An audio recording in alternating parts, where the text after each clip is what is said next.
रमजान है मोमिनों के दिल का उजाला। जनाब, आज हुस्न अखलाक मौजू है हमारा और उस पर ज़रूर हमें तवज्जो करनी चाहिए कि हमसे कहाँ कहाँ गलतियाँ हो रही हैं, घर में, बाहर, दफातर में, ऑफिस में, जहाँ जहाँ आपका एक रिलेशनशिप है लोगों के साथ, कहाँ कहाँ आपसे गलतियाँ हो रही हैं। अगर वो उनकी इस्लाह हो गई तो एक बहुत अच्छा माहौल क्रिएट हो जाएगा।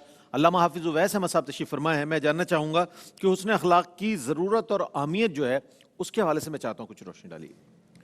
बिस्मिल्लाहिर्रहमानिर्रहीम। जी, हुस्न अखलाक की अहमियत और ज़रूरत के हवाले से दो तीन चीज़ें अर्ज़ करूँगा। जी जी फरमाइए। पहली बात तो ये कि हुस्न अखलाक कितना अहम और कितना ज़रूरी है कि अल्लाह ने इसकी तालीम के लिए सारे नबियों को भेजा। सुभान अल्लाह। और इमामुल अंबिया हज़रत मोहम्मद मुस्तफ़ा सल्लल्लाहु अलैहि वसल्लम को भी अखलाक की तालीम और तकमील के लिए भेजा। जैसे हदीस पढ़ी गई कि बुइस्तु लिउतम्मिम मकारिमल अखलाक, कि मैं इसीलिए भेजा गया हूँ कि मैं मकारिम अखलाक की तकमील करूँ। और रईस भाई, ये भी काबिल तवज्जो है कि ये दावा किसी नबी ने नहीं किया। हर नबी कहता था मैं अखलाक की तालीम देने आया हूँ, सिर्फ आमना के लाल ने कहा है कि मैं इसकी तकमील करने आया। क्या बात, तकमील इसकी आका अलैहिस्सलाम ने फरमाई। अच्छी तौजीह। तो ये कितनी अहम चीज़ है हुस्न अखलाक कि अल्लाह अपने नबियों को भेज रहा है, कायनात के अफजल तरीन लोग आ रहे हैं और इसकी तालीम दे रहे हैं। आप कुरान करीम की आयत को देखें कि किस तरह नबियों ने आकर अखलाक को बताया कि भाई ये चीज़ अहम है, ये चीज़ अहम है। कुरान करीम ने उसका मुकम्मल एक नक्शा बयान फरमाया।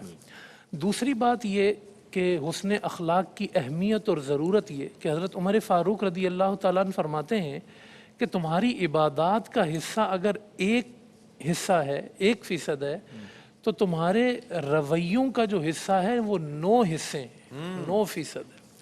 यानी हम जो ज़िंदगी गुजारते हैं उसमें इबादत के साथ साथ गालिब हिस्सा हमारी ज़िंदगी का, उसमें ये देखा जाता है कि हमारे रवैये कैसे हैं, हम एक दूसरे के साथ पेश कैसा आते हैं, हम जो है वो किन अखलाक के मालिक हैं। ये चीज़ें जो है हमारी ज़िंदगी के गालिब हिस्से में होती हैं। हालांकि बाज़ लोग जो होते हैं वो सिर्फ इबादत करने के बाद अपने आप को फारिग समझ लेते हैं और कहते हैं कि भाई अखलाक ना भी हुए तो क्या हुआ, मैं तहज्जुद पढ़ रहा हूँ, इबादत तो मैं कर रहा हूँ। तो इसलिए ये समझ लेना चाहिए कि वो अखलाक भी फ़राइज़ के दर्जे में होते हैं, वाजिबात के दर्जे में होते हैं, जो रवैये हम पर फ़र्ज़ किए गए मेल जोल में। आप देखें जैसे हम फ़िक़्ह की किताबें भी पढ़ते हैं ना, अगर एक फ़िक़्ह की किताब 4 जिल्दों में है, 6 जिल्दों में है, तो उसकी एक जिल्द में इबादत और बाकी सारी जिल्दों में मामला, हमारे अखलाक, हमारे रवैये में अखलाक। जी बिल्कुल। तो ये जो है ना, समझ लेना चाहिए कि हमारी ज़िंदगी में गालिब हिस्सा हमारे अखलाक का ही है। ये इसकी अहमियत और ज़रूरत है। तो फिर इसको सीखना, फिर इसको समझना ज़िंदगी के तमाम शोबों में वो बड़ा ज़रूरी है। और तीसरी और आखिरी चीज़ इसमें ये अर्ज़ करूँगा कि अगर अखलाक ना हो, बद अखलाकियाँ हों, बुरे रवैये हों, तो अल्लाह पाक ने पिछली कौमों के जो अज़ाब हैं उनका ज़रिया और सबब जो है कुफ्र के साथ साथ उन बद अखलाकियों को भी बयान फरमाया है कि फ़लाँ कौम के अंदर ये कमी थी तो उन पे अज़ाब आ गया, उनमें ये बद अखलाकी थी तो ये अज़ाब आ गया।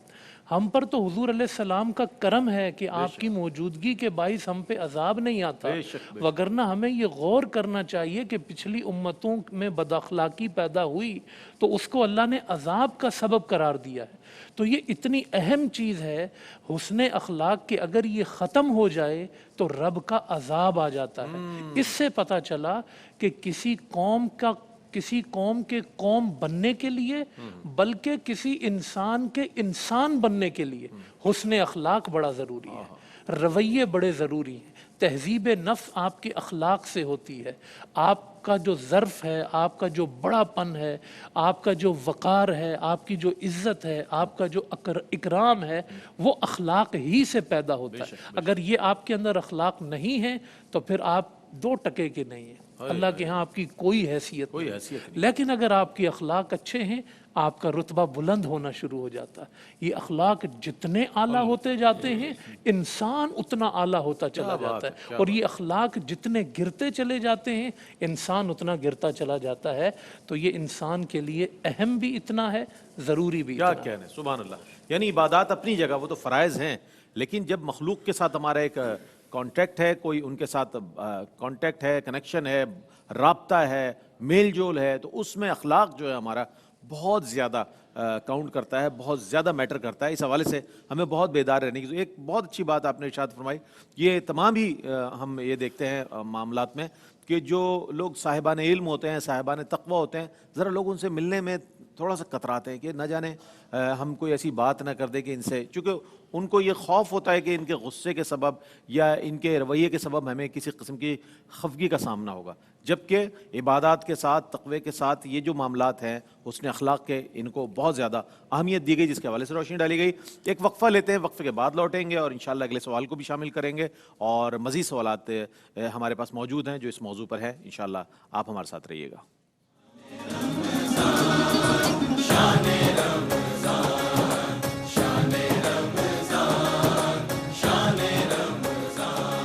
ہے مومنوں کے دل کا اجالا شان رمضان.